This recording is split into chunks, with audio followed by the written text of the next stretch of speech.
Hello, Cherie Hansen here. Would direct you to this YouTube channel that I post on, semi regularly. I guess if you get back far enough, there's an order to it. It's like looking at the Earth from a spaceship.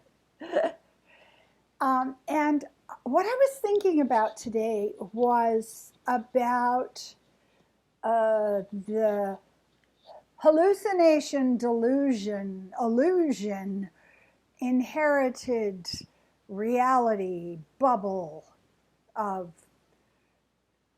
the magician casting a spell on us all in the culture. And I was thinking about the concept of the upside down world. We're in an upside down world, basically.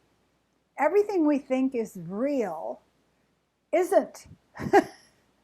So I remember the first time my physics professor was explaining to me that a table wasn't solid, that all the molecules were moving. And it was like, no, I pulled my hand back from the table like it was a hot iron or something. And I was like, it's moving. So it was at that point as a 20-year-old that I started to understand that just because you see it, just because you've been taught to believe it, doesn't mean it's true. And when it comes right down to it, I think the biggest delusion that we're caught in right now is that nothing is happening.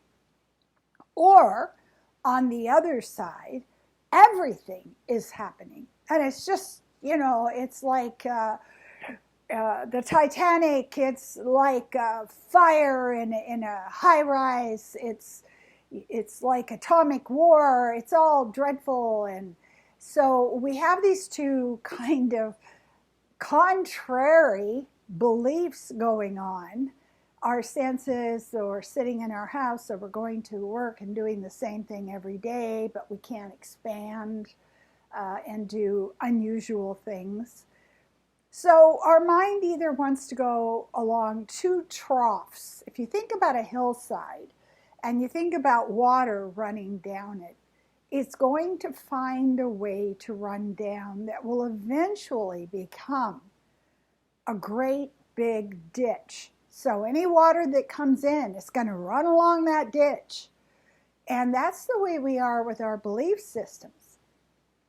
Anything that's happening is going to come in. And what we do now in our interpretation is we have these two bifurcating ditches, and one is nothing is happening, and the other is there are 3,000 ways the world is ending. But the truth of the matter is, in my experience as an elderly person, is that something is always happening. We never are in a state where we're not changing. We're either growing, we're either making ourselves calmer and healthier and stronger and more accepting and more compassionate, or we are, and I think about this word very, very carefully. We are devaluing our own lives. And how you devalue your life is if you're in a state where you don't take care of your body, you don't take care of your finances, you don't take care of your friendships, because there's too much. I can't deal with it, it's too much. And this is the interesting part about mindfulness practice is you go into a room and there's stuff written all over the blackboard and you're being asked to read it and believe it. The first thing you do with mindfulness practice is you erase the blackboard. You stay in a place of curiosity, of not knowing, of calm, connecting to the breath, and then you ask the question, what small action can I take today that's based on faith? and we get to faith again. If I take this small action and make this decision and I don't see any results right away, can I have faith that at the end of all of these small decisions, I'm going to end up healthier? Can I have faith that at the end of every single minuscule choice I'm making, I will end up being in a place where I am more secure financially and emotionally? Can I keep my mind focused on this now? This now. See how it changes? This now. And ask myself, what am I investing in emotionally, physically, with my time? And one thing that it's like pirates come aboard. You're sailing along, and then these pirates come aboard and they're jumping all over everything. And they're saying to you, oh, your decisions don't matter. It's overwhelming. Just give up. Don't even watch what you're doing. Find a way to scream and throw yourself over the side. And I'm hearing this from people. I am hearing that some people are even not going to take the vaccine because they can't think about COVID. It's like, I'm going to stand in the highway. I'm going to stand right on a 6-lane highway, and I'm not going to move because I can't think about the danger of standing on a 6-lane highway. So erase all the stuff. Erase the only two possible choices you can make is to believe that nothing is happening, or on the other hand, to think so much is happening, I don't have any efficacy. I don't have any choices that I can make.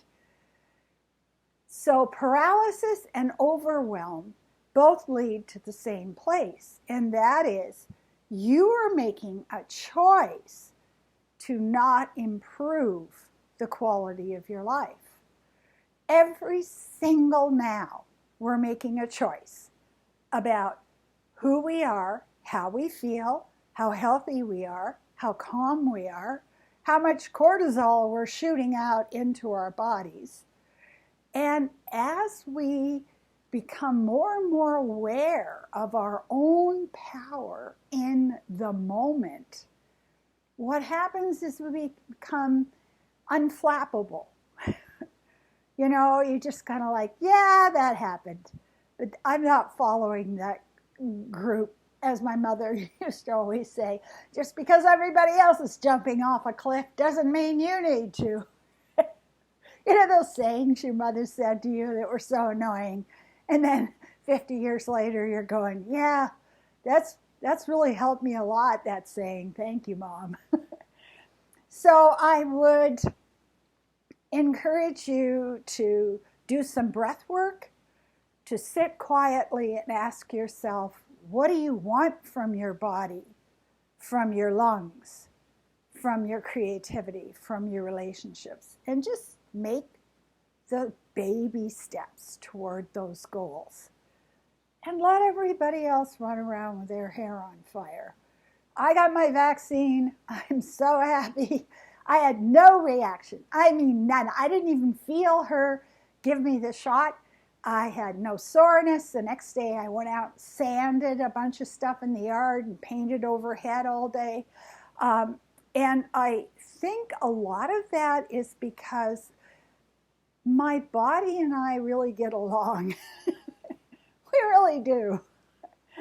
So I invite you to engage in the process of wiping the blackboard clean, the whiteboard, and starting with a fresh page, which is based on who you are and what you want. Thank you.